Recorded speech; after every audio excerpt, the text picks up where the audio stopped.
Hello, my name is Andy and I am the Village Idiot. I'm armed with a car and a GoPro and an unhealthy amount of time on my hands. I'm using that time to attempt to visit every civil parish in England. You're watching the Derbyshire Dales series. The Dales contain some of the most beautiful British scenery. It's a magnificent area. Here's one of its 109 civil parishes. Welcome back to the Derbyshire Dales again, people, and once again I'm mob-handed. Hello Lauren, how are you? Okay. Are you sure? Yeah. Well, we just had some fish and chips from the local chippy here, haven't we? Yeah. There's nothing like a good portion of fish and chips, and decently priced in this place as well. So if you ever find yourself in this village, go and check them out. They're actually struggling a little bit at the moment because there's a bridge that's closed to the north of this place, which is affecting their business terribly. So if you do find yourself out here, go and check them out and enjoy their fantastic food. You'll find that chippy in the parish of Bradwell.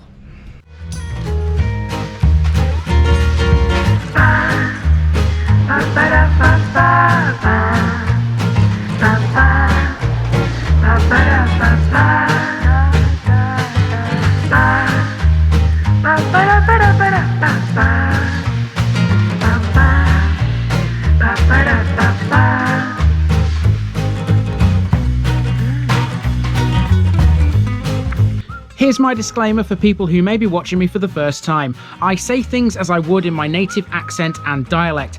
As a result, I may not pronounce things in the same way as the locals do. Remember, I'm a visitor. It's impossible to know everything.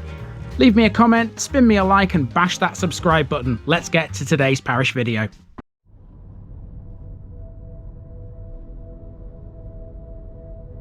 Bradwell, Broadstream. Hello again, Derbyshire. This week we're taking a look at a village that has far more than meets the eye. You only have to analyse the name of the place to realise that. This is Bradwell, a name which literally means broad stream. That's a reference not to the Bradwell Brook, which passes through this one, but instead to something called the Grey Ditch. It's a linear earthwork now split into 4 pieces that runs at right angles to the Roman road, which forms part of the main street. Those things, in and of themselves, would be enough to make a pretty interesting video, but Bradwell has way more.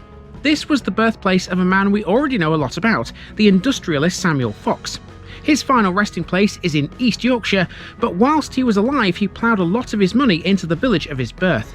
Most notably, he supplied part of the funding that built the Church of St Barnabas. As with many Peak District villages, Bradwell has become a settlement for commuters in recent years.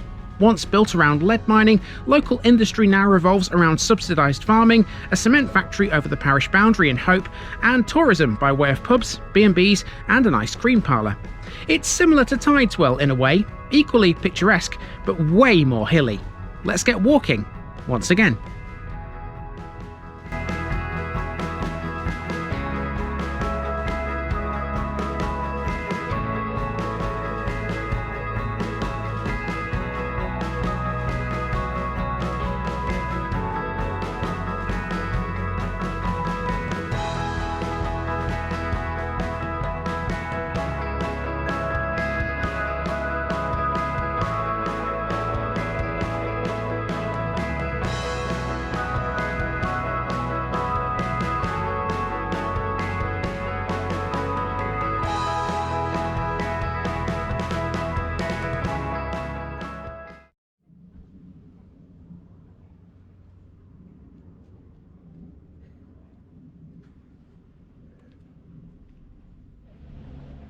We start close to Bradwell's northern boundary, which is also the Derbyshire Dales' boundary with High Peak.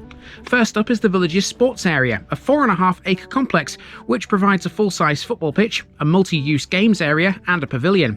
It was all established way back in 1947 with the purpose of providing sport for all in the village, although most of the facilities here now, including the pavilion, are modern. The whole thing is backdropped by the gorgeous Peak District scenery. It's not uncommon to see hang gliders here, as the Derbyshire and Lancashire Gliding Club is atop that hill. The next building is the Samuel Fox, a country inn named after the industrialist who invented the Paragon umbrella frame. You may remember him from the Stocksbridge episode. He was born in Bradwell.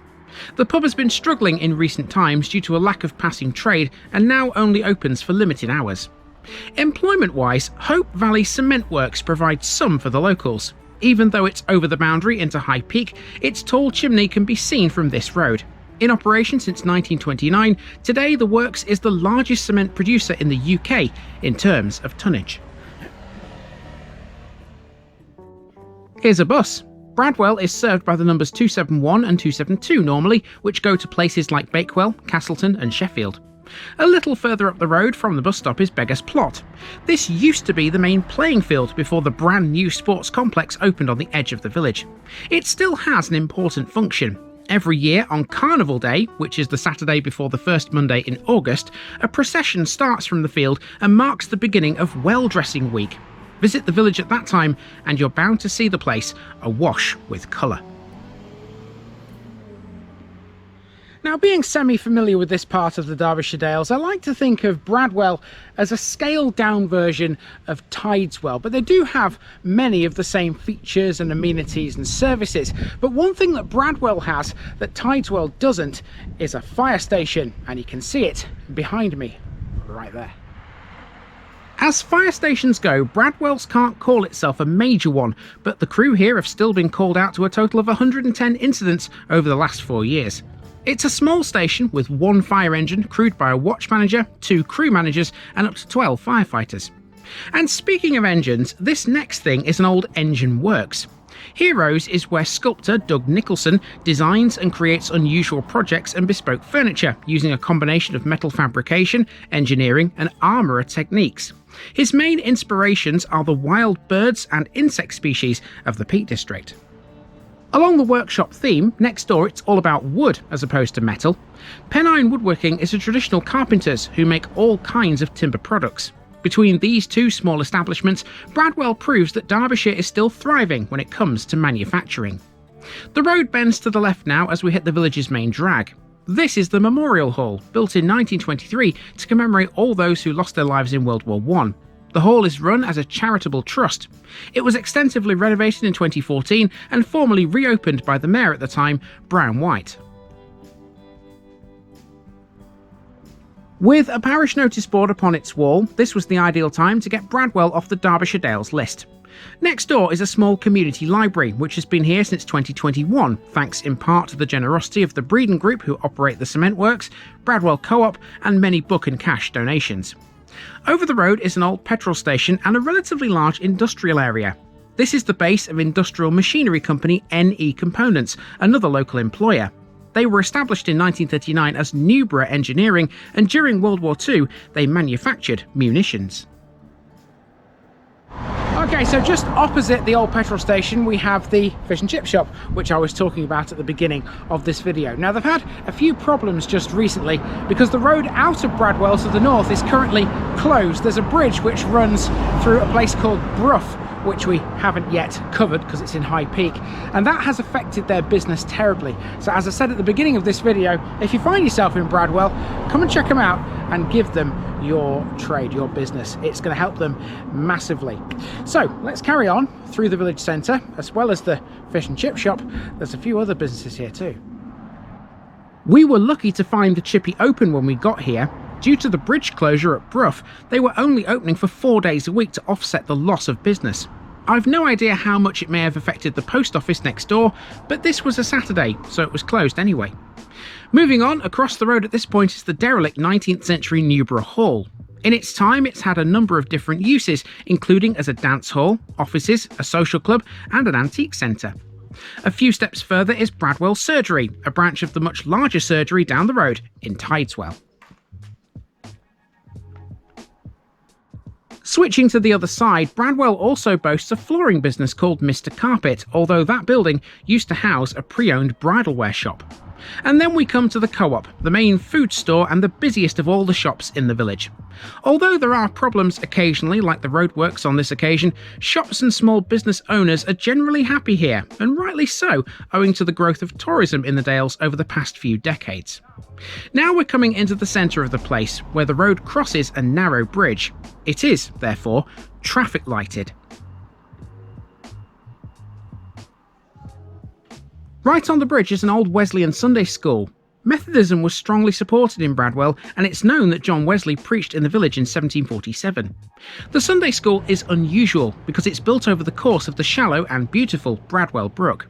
This once powered a watermill, and if you glance up Soft Water Lane immediately after the bridge, there is the mill in question. You can see the brook running underneath it in order to power the water wheel. Milling was never the most prosperous of industries here though. Largely, it was lead mining that led the way. Okay, once through the lights, over the bridge and over the water and past the watermill, the next landmark is pretty obvious. The tall tower of the church then comes into view. So let's head into the churchyard and check that out next.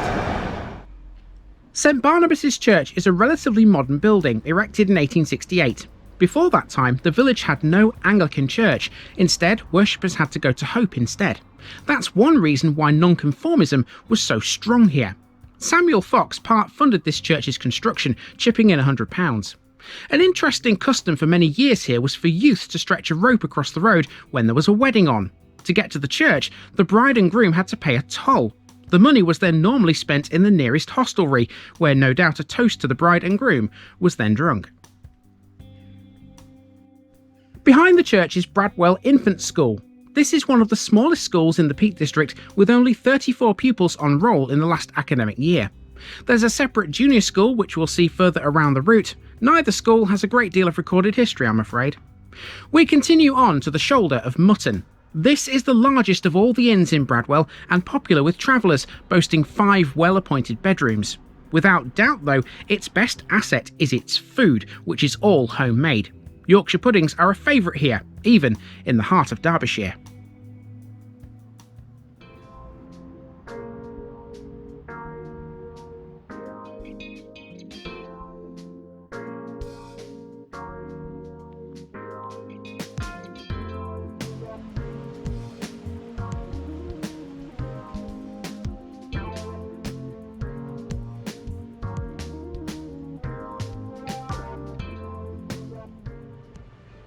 After passing an entrance to Bagshawe Cavern, more on that later, we find ourselves at a phone box outside a public toilet block, a cafe and a second playground, all standing astride Bradwell Brook. Next for us, it's Towngate. That shop is S&F, a hardware and general household goods store. The road is a steep hill, and partway up is Bradwell Methodist Church, a large gabled building whose architectural austerity is counteracted by a large Tuscan portico with a balustraded parapet. It dates back to 1807 and was given a Grade 2 listing in 1984. It has a massive attached cemetery too. Further up the hill is the oldest pub in Bradwell. This is the White Hart, which dates back to 1676, a fact confirmed by a triangular datestone over its doorcase. Fun fact, in Arthurian legend, the pursuit of a white hart represents mankind's spiritual quest. Most who come here, though, are just chasing a pint or two. Over the road is a small footpath which leads to Hungry Lane. I don't know what this building is, or indeed was, but it stands in front of the Methodist Chapel's graveyard. Here you can see how large it is, and this further cements Bradwell's status as a once hotbed of nonconformism. Now to make our way back down the hill, and on Hugh Lane we have another old chapel. This one was for the Primitive Methodists. It was built in 1845 and enlarged in 1878. It's still called Bethlehem Chapel, despite the fact it's now a private house, and this too has a graveyard behind it. The Primitive Methodists also had a Sunday school further down the hill, but the only school you'll find here now is Bradwell Junior, which occupies the gentle sloping hillside. Incidentally, Hope Valley College was initially supposed to be built in Bradwell, but due to a last-minute issue, it was built in Hope instead. Okay, we're in familiar territory again here, because behind me you can see Beggar's Plot. We've come around the southern part of Bradwell in a massive circle. There's only really one section left to go, and that means going alongside Beggar's Plot and up to the one remaining pub that we've not yet covered. Once we've been to that, we can make our way back to the start. We're not out of the hilly areas just yet. This last section will take us uphill again, alongside Beggar's Plot and into a part of Bradwell known as Smalldale. Close to the foot of Smalldale, an information panel tells the story of Cobb Barn, once used as both a hatting factory and an optical works. Within this maze of gritstone cottages is the final pub, Ye Olde Bowling Green Inn. This is known locally as The Green and stands on an elevated site. It has a long facade with an array of multi-paned windows and some oldie-worldy rooms with low beams, brasses and cosy fires. Our last job is to get ourselves back to Beggar's Plot. To do that, I opted to use a footpath that runs to Mitchlow Lane, which offers some brilliant views into the Hope Valley and beyond. Now you can't see it from here, but somewhere between here and those hills in the distance is the line of the Grey Ditch. It's a linear earthwork now split into 4 parts. It's believed to be the ancient stream which Bradwell was named after. It was built at right angles to the Roman road, Batham Gate, which ran between Brough and Buxton. That fact alone suggests that the Grey Ditch was a post-Roman creation. Here's a couple of other things I haven't been able to fit in elsewhere. First of all, Bagshawe Cavern. Under the southwestern portion of the village there's a network of caves, and anyone out there who likes a bit of caving, or spelunking to give it its posher name, may have heard of Bagshawe. In 1807, lead miners working in Mule Spinner Mine discovered Bagshawe Cavern.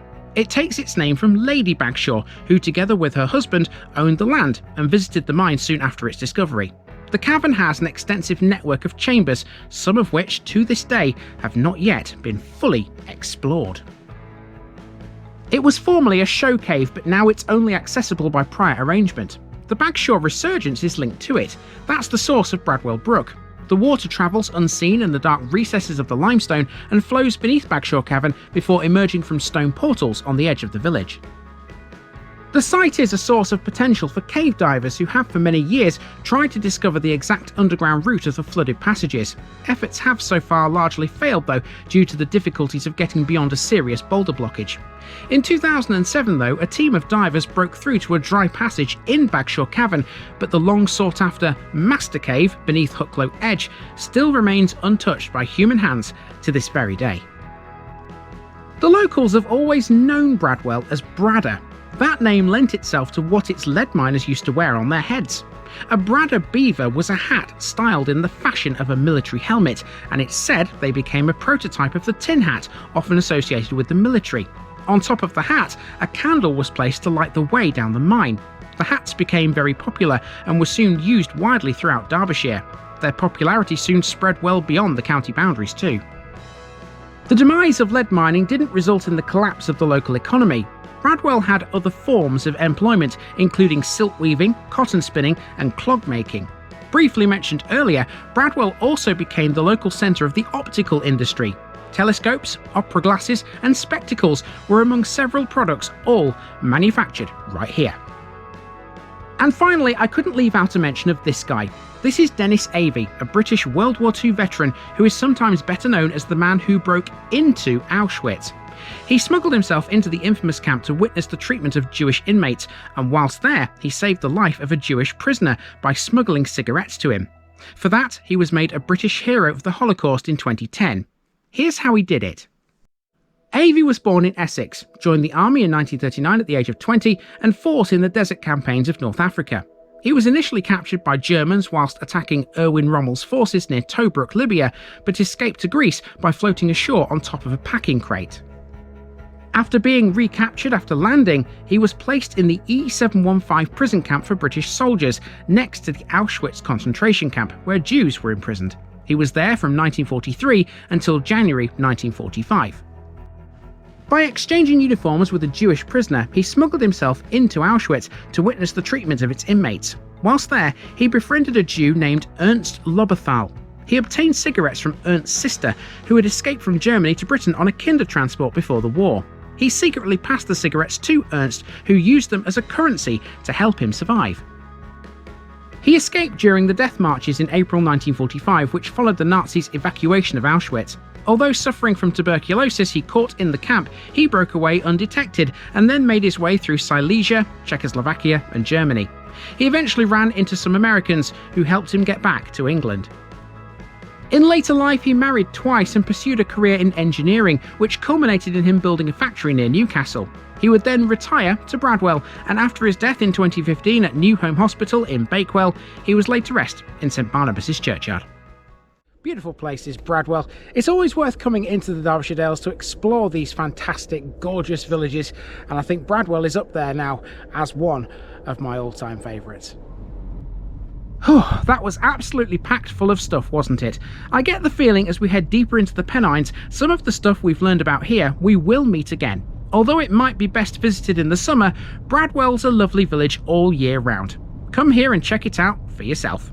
See you later, everyone.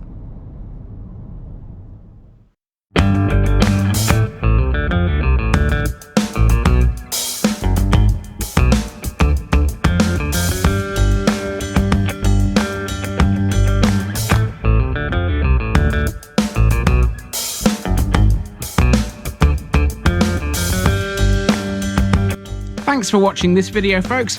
Don't forget to like this episode if you haven't already. It really makes a difference with YouTube. If you're new here, subscribe to the channel for more videos like this, and give us a share too if you've got friends who'd like it. You can find all the links to my social media accounts below, as well as my Buy Me a Coffee page where you can donate to the channel. Also, if you've enjoyed this episode, have a look at some more videos in this series. Until next time, I've been Andy, also known as the Village Idiot, and I'm out.